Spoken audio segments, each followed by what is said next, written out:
পর্তুগালে বাঙালি অধ্যুষিত এলাকা মার্তিমনিজ এবং এর আশেপাশে বেশ কিছু স্থানে অভিযান পরিচালনা করেছে পর্তুগাল পুলিশ। আর এই অভিযানের ফলে পর্তুগালে বসবাসকৃত অনেক বাঙালিদের মনেই উৎকণ্ঠা বিরাজ করছে। যেহেতু ক্ষমতায় রয়েছে কঠোর বামপন্থী সরকার এবং তার নির্বাচনী ইশতেহার ছিল অভিবাসী বিরোধী, এই জন্য সবার মনে ভয় ও উৎকণ্ঠা বিরাজ করছে।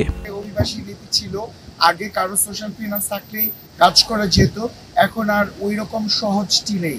এখন এই ধারাটি বদলে গেছে। যারাই পর্তুগালে বসবাস করার চিন্তা করবে বা থাকবে, তাদের অবশ্যই আইমাতে অথবা রেসিডেন্স কার্ডধারী হতে হবে। আইমা রেজিস্ট্রেশন অথবা রেসিডেন্স কার্ড ছাড়া পর্তুগালে থাকা আগামী দিনে অনেক দুঃসাধ্য, কঠিন হয়ে যাবে। এই ধরনের ভয় ও উৎকণ্ঠা সব থেকে বেশি রয়েছে পর্তুগালে যারা জুন ও জুলাইয়ের পর থেকে অবস্থান করছে, কারণ তারা এদেশের নিয়ম অনুযায়ী কোনো ধরনের পেপার তৈরি করতে পারেননি। আমাদের যারা কর্মরত ছিল বা আমাদের যারা ছিল, শুধু ওদের লিগ্যালিটি বা বৈধতা আছে কিনা, লাইক কারো রেসিডেন্সি কার্ড অথবা লিগ্যাল প্রসিডিউরের মধ্যে যারা আছে তাদের ওগুলো চেক করছে এবং ওয়ার্ক কন্ট্রাক্ট আছে, যারা কাজের মধ্যে ছিল ওয়ার্ক কন্ট্রাক্ট আছে কিনা, আর যারা ভিতরে কাস্টমার হিসেবে ছিল ওনাদের শুধু বৈধতার কাগজপত্র চেক করছে। এটা আসলে আতঙ্কিত হওয়ার কিছু নাই, এটা প্রতি বছরই এভাবে চেকিং করে।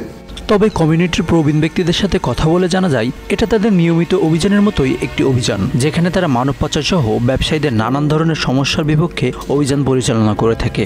এটি আসলে একটি রেগুলার অভিযান।